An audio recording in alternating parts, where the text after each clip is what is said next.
रामपुर नाम के गांव में सुंदर नाम का एक धनवान व्यापारी रहा करता था।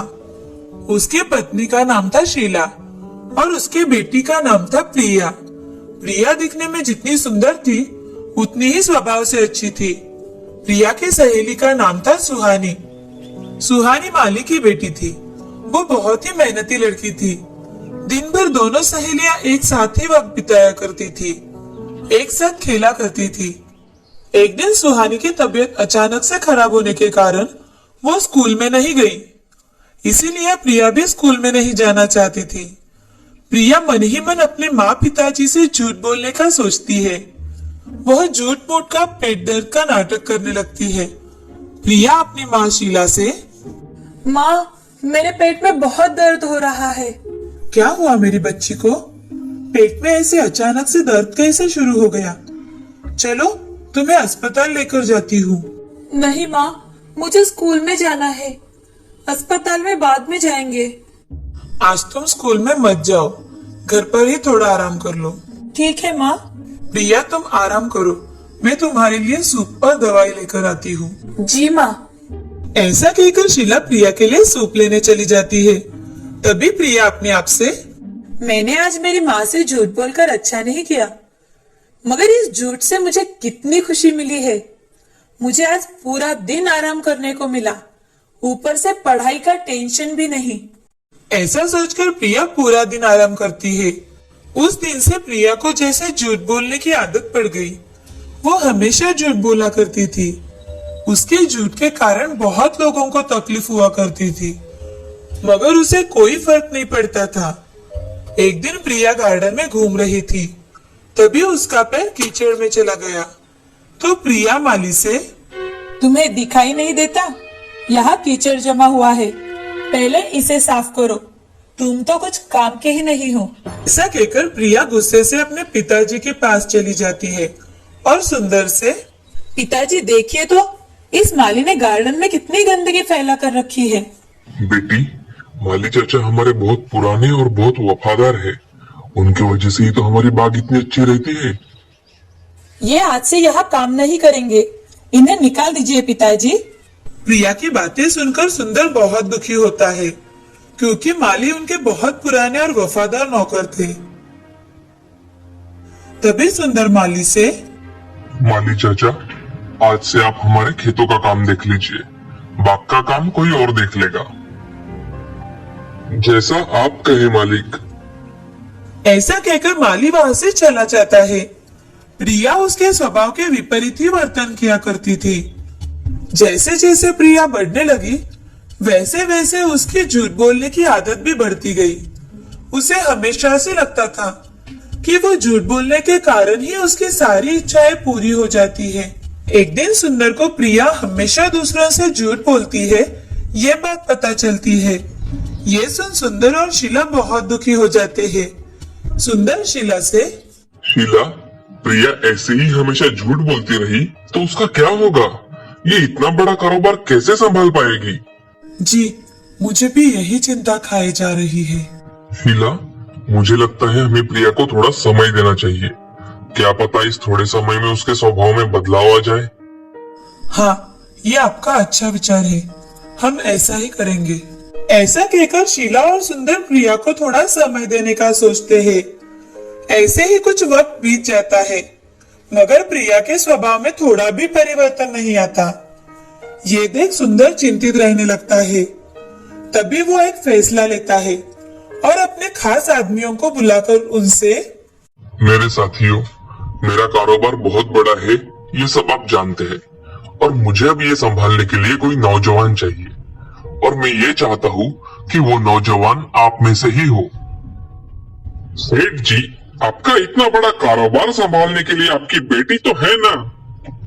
वो तो है ही, मगर हमारी बेटी की तो हमें शादी भी करनी है। जो कोई काबिल इंसान होगा वो इस संपत्ति का समान हिस्सेदार होगा, और उसी से हमारी बेटी शादी करेगी। मगर सेठ जी, आपका दामाद होने के लिए लड़के में क्या गुण होने चाहिए? लड़का नेक दिल और ईमानदार होना चाहिए, और वो सच्चाई की राह पर भी चलने वाला चाहिए। जब भी मुझे कोई ऐसा लड़का लगा, मैं उसी से मेरी बेटी की शादी करवा दूंगा। सुंदर की सारी बातें सुनकर लोग एक दूसरे की ओर देखने लगते हैं। तभी उनमें से 5 नौजवान सामने आ जाते हैं और वो 5 नौजवान सुंदर से, हमें आपकी शर्त मंजूर है। आपको अगर शर्त मंजूर है तो ठीक है। आपकी सच्चाई और ईमानदारी ही आपको आगे लेकर जाएगी। ऐसा कहकर सुंदर वहां से चला जाता है। कुछ दिन बीत जाने के बाद वो 5 नौजवानों को बुलवाता है और सबका काम देखकर उनमें से शिवा को रुकने के लिए कहता है। तभी सुंदर शिवा से, शिवा, मैं तुम पर बहुत बड़ी जिम्मेदारी डालने वाला हूँ। कौन सी जिम्मेदारी सेठ जी? शिवा, मेरी बेटी प्रिया बहुत ही अच्छी और साफ दिल की है, मगर उसे बचपन से ही झूठ बोलने की आदत है। अगर तुम उसकी ये आदत छुड़ा सके तो मैं तुरंत तुम्हारी शादी प्रिया से कर दूंगा। सेठ जी, मैं प्रिया की झूठ बोलने की आदत कैसे छुड़ा पाऊंगा? मुझे तो कुछ समझ में नहीं आ रहा। शिवा, ये कार्य तुम एक चुनौती समझकर ले लो। सेठ जी, मुझे सोचने के लिए एक दिन का वक्त दीजिए। ठीक है शिवा, मैं तुम्हें एक दिन का समय देता हूँ। धन्यवाद सेठ जी। शिवा पैसों से गरीब था, लेकिन बहुत ही ज्यादा होशियार था। उसकी होशियारी और सूझबूझ की वजह से ही उसे एक बड़ा स्थान मिला था। सेठ जी की सारी बातें सोचते सोचते शिवा घर की ओर जाता है। तभी उसे रास्ते में एक साधु बाबा पेड़ के नीचे बैठे दिखाई देते हैं। शिवा बाबा के पास जाकर, प्रणाम बाबा। कल्याण भववत्स, तुम चिंता में दिखाई दे रहे हो, कोई समस्या है? बाबा, मैं यहाँ एक बड़े सेठ जी के यहाँ काम करता हूँ। उन्होंने लोगों की काबिलियत पर ही उन्हें काम दिया है और अब सेठ जी चाहते हैं कि उनकी बेटी की शादी हो जाए, लेकिन उनको लड़का सच्चाई की राह पर चलने वाला चाहिए। तो फिर समस्या क्या है वत्स? बाबा, सेठ जी की लड़की बचपन से ही झूठ बोलती है और उसकी ये आदत जो नौजवान छुड़वाएगा उससे ही सेठ जी अपनी लड़की की शादी करवा देंगे। साधु बाबा अपनी आंखें बंद करके मंत्र का पठन करते हैं और थोड़ी ही देर बाद आंख खुलते हैं। वो शिवा से, शिवा, ये लो, ये सच्चाई के झरने का जल है। ये जल बहुत ही अद्भुत है। ये जल तुम सेठ जी की लड़की को पिलाओ, वो आजीवन कभी भी झूठ नहीं बोलेगी। धन्यवाद बाबा। साधु बाबा शिवा के हाथों में कमंडलू रख देते हैं। शिवा साधु बाबा का आशीर्वाद लेकर वहां से चला जाता है। अगले ही दिन शिवा सुंदर सेठ जी के यहाँ जाता है और सेठ जी से, सेठ जी, मुझे प्रिया से बात करनी है। ठीक है शिवा, तुम जाओ और प्रिया से मिलकर आओ। प्रिया अपने कमरे में बैठी होती है। तभी शिवा उसके पास जाकर, प्रिया जी नमस्ते, मैं शिवा हूँ, मुझे आपसे कुछ बात करनी है।